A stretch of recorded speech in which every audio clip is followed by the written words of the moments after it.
أنا أرى أن على الثورة السورية أن تجد توافق مع الروس.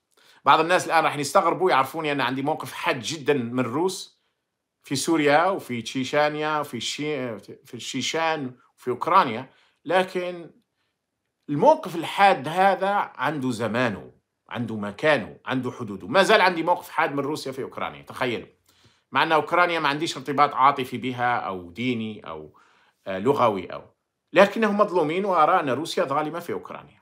لكن اليوم نقول بعدما سقط طاغية سوريا، أقول على الثورة السورية أن تستفيد وتستخدم روسيا لصالحها حتى لا تسقط في أيدي القوى الغربية، وما تلقاش شكون يدافع عليها، أو ما تلقاش حتى شكون اللي تستخدمه كشيلد كما يقال بالإنجليزية، كتستخدمه في مواجهة الضغوطات الغربية. وإذا استطعتم أن تجدوا وتعيدوا بناء العلاقة مع النظام الإيراني رغم كل ما فعل، فهو عدو من الماضي. خلاص، إيران انتهت في سوريا إلى الأبد. إيران قعدت حوالي 50 سنة منذ وصول حافظ أسد، ولكن خاصة منذ انتصار الثورة الإيرانية، وهي تخترق سوريا حتى أصبحت نتاعها، لكن بين عشية وضحاها اختفى النفوذ الإيراني مطلقا، وسيختفي إلى الأبد.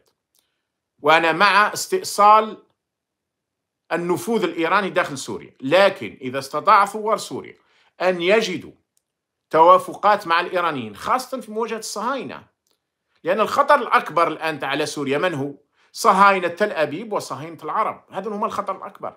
ما هي لا أمريكا ولا فرنسا ولا بريطانيا ولا ألمانيا بالمناسبة يعني، ولا روسيا ولا الصين، ولا أكبر خطر 3 عواصم اللي ذكرتهم: السيسي، بن زايد، بن سلمان، 3 طغاة هؤلاء، والصهاينة، صهاينة تل أبيب.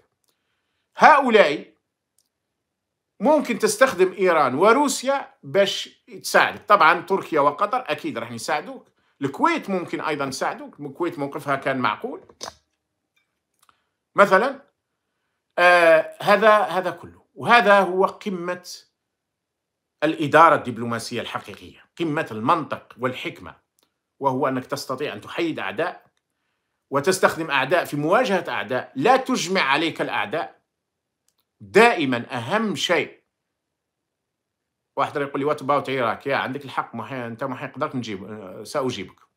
العراق أيضا إذا استطاعت الثورة أن تبني علاقات قوية مع النظام العراقي اللي هو طائفي وفيه كثير من التنطع، فهذا سيكون جيد، سيكون جيد لأهل العراق قبل أهل سوريا. لماذا؟ لأنه سيخفف من الغليان الطائفي بين الشيعة والسنة في العراق. والحقيقة أن أجزاء من الشيعة، ليس كلهم، لكن بعض الجهات الطائفية الشيعية ذبحت السنة ذبحا رهيبا.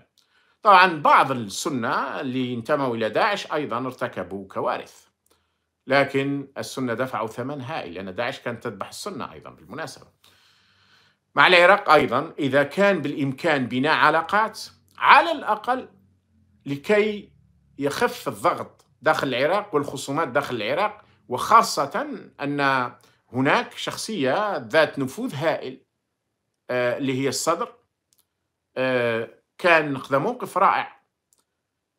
شفنا احنا آنذاك أحمد الشرع، محمد أبو الجولاني توجه للسوداني اللي هو الوزير الأول العراقي ويقول له من فضلك نحن لسنا معكم في خصومة، لا تترك الميليشيات تدخل إلى سوريا، نحن نريد أن نحرر بلدنا. وبالفعل العراقيين في الحقيقة اتخذوا هذا الموقف، وما اتخذوه لأنه عرفوا بأن الأمور انتهت. الإيرانيين قالوا لهم خلاص انتهى الأمر، الإيرانيين كانوا يفرون، وبعدين هم شافوا أن عسكر بشار والإيرانيين كانوا يفرون إلى العراق، فالعراقيين وش راحوا يديروا في سوريا إذا كانوا اللي كانوا فيها هربوا يعني. لكن بناء علاقات جيدة مع النظام العراقي يخفف من الضغط داخل المجتمع العراقي، يعيد ربما بناء اللحمة داخل العراق، وهذا مهم جدا.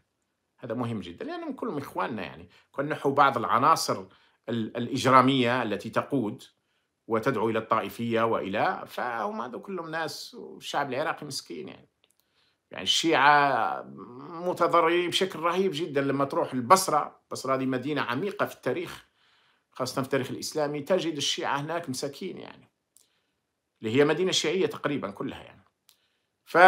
لكن طبعا العراق ما عندوش ذلك القوة مثل الأنظمة الطغيانية الثلاثة. لكن إذا مد الجسور مع روسيا والعراق وإيران هذا من الذكاء ومن الفطنة ومن السياسة ومن الدبلوماسية الحكيمة في رأيي، والله أعلم.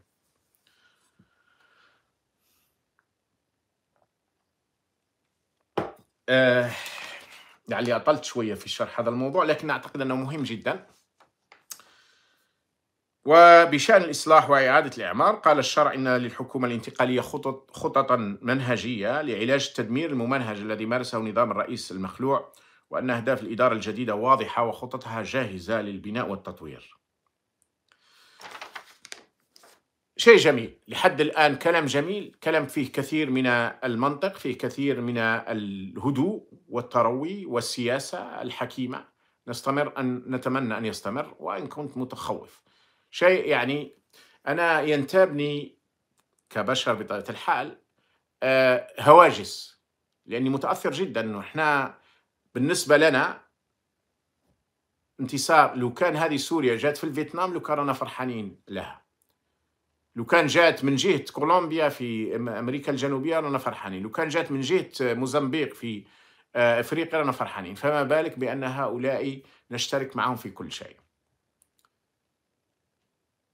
وما بالك أن ضرب الثورة السورية أثر علينا جميعا ودفعنا أثمان باهظة جميعا. فانتصار سوريا هو انتصار لكل حر في كل مكان، وخاصة للمسلمين في كل مكان، وخاصة للمستضعفين من المسلمين في كل مكان، وللأحرار. أنا أرى أن الأحرار الآن ترتفع معنوياتهم بشكل كبير جدا.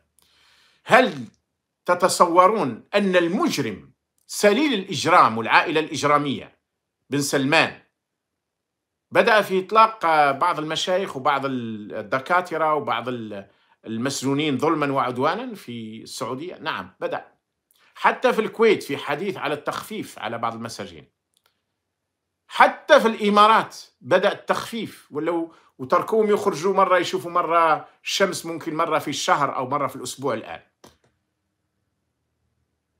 حتى العصابة عندنا ستضطر بمجرد سقوط بشار الأسد. كانوا قالوا باللي راح نرفعوا منحة الصرف من 100 أورو إلى 700 أورو، وهي جاية الأمور، هي جاية. أنا نتمنى يكونوا عقلاء ويهدوا من الأمور، يطلقوا الأحرار ويطلقوا الحراكيين، نتمنى يعني.